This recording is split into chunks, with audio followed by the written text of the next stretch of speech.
Hi there, my name's Paul, and this episode is part of our Glimpses of Jesus series. We're on a journey through the Old Testament, examining the main events and seeing how they point us to Jesus and salvation in him. The people of Israel are on the edge of the land of Canaan. Moses has led them for 40 years, and then he dies. What now? On the 8th of September 2022, Queen Elizabeth II died. She'd reigned for 70 years and 214 days. This was a big day and for many a sad day. Yet at no time was there a suggestion that the United Kingdom would collapse now she'd gone. As Elizabeth died, the announcement would have been, the Queen is dead, long live the King. The monarchy passed on, the country continued. For Israel, Moses' death would have felt different. He was the only leader they'd had, and his leadership had been accompanied by some extraordinary works of God. Moses is dead. Does that mean everything ends? The Bible says no. Why? Because although Moses' leadership draws to a close, God's doesn't. As we step into the book of Joshua, a new chapter opens, but the story is the same. God, his work, and his grace are etched on every page. We don't have time to deal with the whole book of Joshua, but I want us to look at the first 6 chapters and see there's still life after Moses. First, God is still with his people. Moses points this out in Deuteronomy 31 and verse 6. Be strong and courageous, for the Lord your God is the one who will go with you. He will not leave you or abandon you. Here, Moses is pointing the people forward. As they enter the land, Moses won't be there, but that's okay, because God will. That reality is underlined in Joshua 1 and verse 1. After the death of Moses, the Lord's servant, the Lord spoke to Joshua, son of Nun, Moses' assistant. Moses is no longer there, but God is. And what does God say to Joshua? He wants him to lead the people into the land of Canaan, to lead Israel into battle, to take hold of the land that God had promised to Abraham in Genesis 12. That's no small matter. Getting out of Egypt was hard, but if anything, taking over the land might be even harder. That's why God's promise in verse 5 is so important. No one will be able to stand against you. As long as you live, I will be with you, just as I was with Moses. I will not leave you or abandon you. And this promise is the basis for one of the most famous verses in the book of Joshua. Joshua 1, verse 9. Haven't I commanded you? Be strong and courageous. Do not be afraid or discouraged, for the Lord your God is with you wherever you go. Joshua had an intimidating task, to step into the shoes of Moses, a man amazingly used by God. Think of the weight of expectation on his shoulders. But God would be with him. That's all he needed. And God is still with his people. That's true today as well.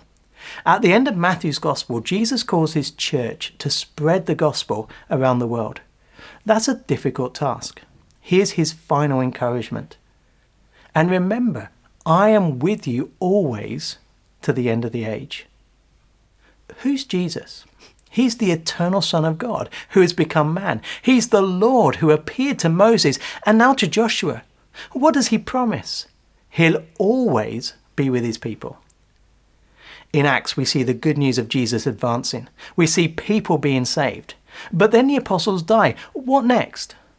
Over the centuries, the story remains the same. New leaders, but the same message. New preachers, but the same power. Why?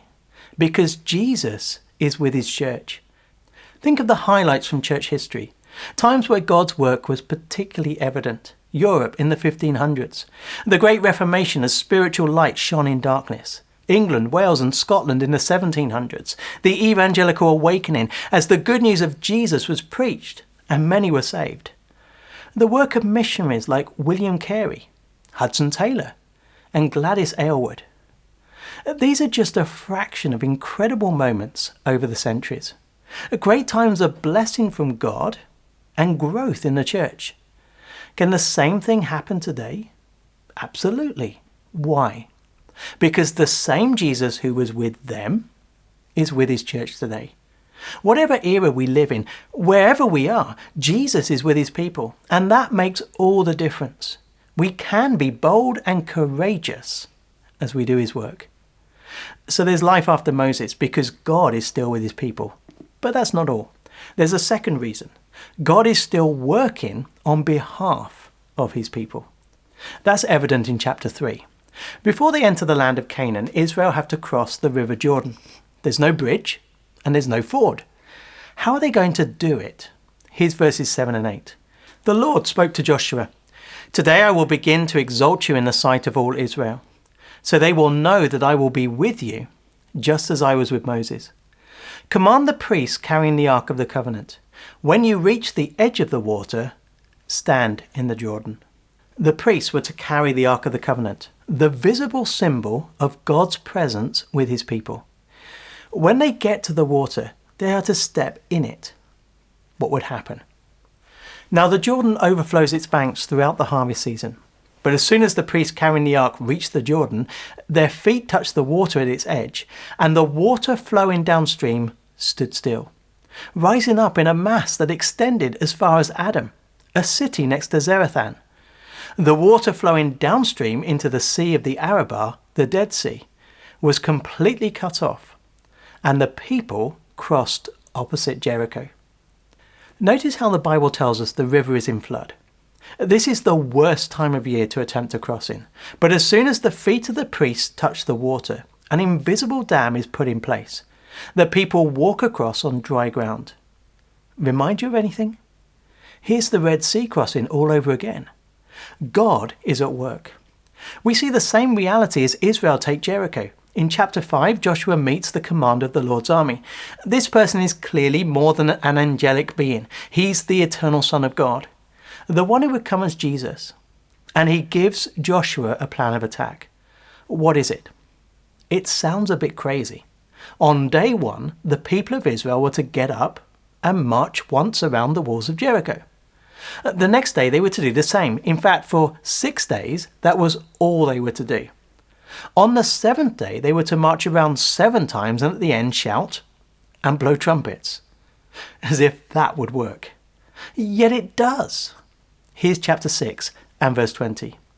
So the troops shouted and the ram's horn sounded. When they heard the blast of the trumpets, the troops gave a great shout and the wall collapsed. The troops advanced into the city, each man straight ahead, and they captured the city. How? God. He's not just with his people, he's at work. And the same is true today. I love Ephesians 3 in verse 20.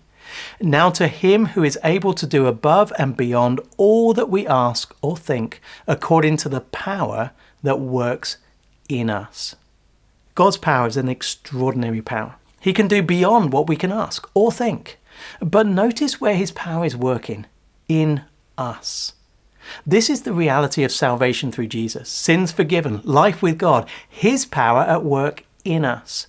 Look, God's power is not just something for the past. His great acts in the Bible are not just museum pieces that speak of a past that was different from the present. The Bible tells us God is at work today.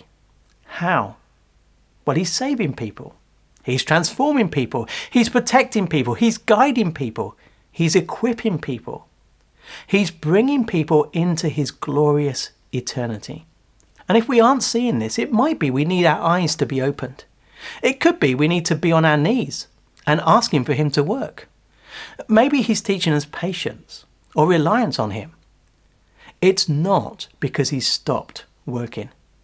Whatever era we're in, wherever we are, God is at work in his people. And that makes all the difference. We can be bold and courageous as we do his work. So there's life after Moses because God is still with his people and because God still works on behalf of his people. One more reason. God still saves those who trust in him. In Joshua 5, God addresses the issue of circumcision. This was a sign of the covenant God made with Abraham, and every male child in Israel was to be circumcised at 8 days old. Yet in the wilderness this has been forgotten. Now, camped between the Jordan and Jericho, God tells Joshua to put it right.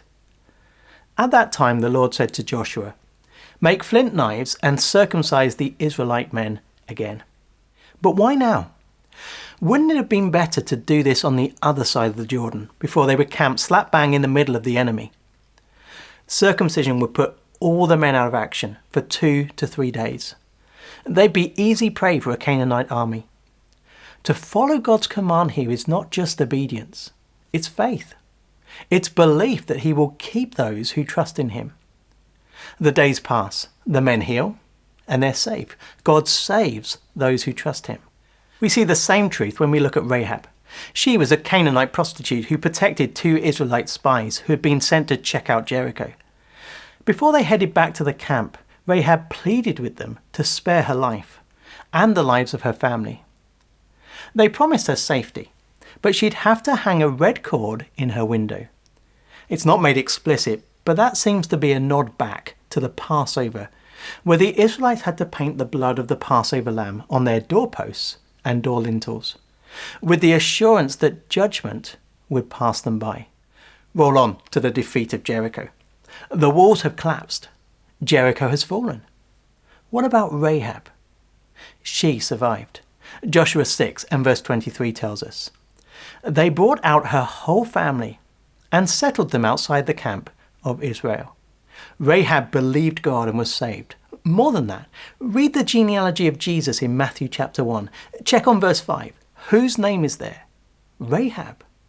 Even in this apparent minor detail, God is working out his plan of salvation. God saves those who trust in him, and it's the same today. In Romans 10 and verse 9 we read, "If you confess with your mouth Jesus is Lord, and believe in your heart that God raised him from the dead, you will be saved." The big enemy is not Jericho. It's not a human army or the problems of our circumstances. It's the reality of sin and judgment. How are we saved? By believing in Jesus, in the heart and on the lips. A faith that goes deep and is expressed. That was true for the Apostle Paul. On the road to Damascus, he was confronted by Jesus in a blinding light. His sin was exposed. He repented and believed and was saved. It was true for Lydia in Philippi. One day she went out to a place for prayer, and there she heard the good news of Jesus. The Bible tells us God opened her heart, and she believed and was saved. And it's true for us today. Jesus came into this world. Jesus lived a perfect life. Jesus died for sin so we could be forgiven. He was raised so we could know life in him. How? Through faith, through trusting in him. There's life after Moses because God is still with his people. God's still at work on behalf of his people, and God still saves those who trust in him. And the same is true today. You see, Jesus doesn't change. Jesus doesn't die. We can be bold and courageous as we live for him. He's with his church. He's working in his church, and he'll save all who trust in him.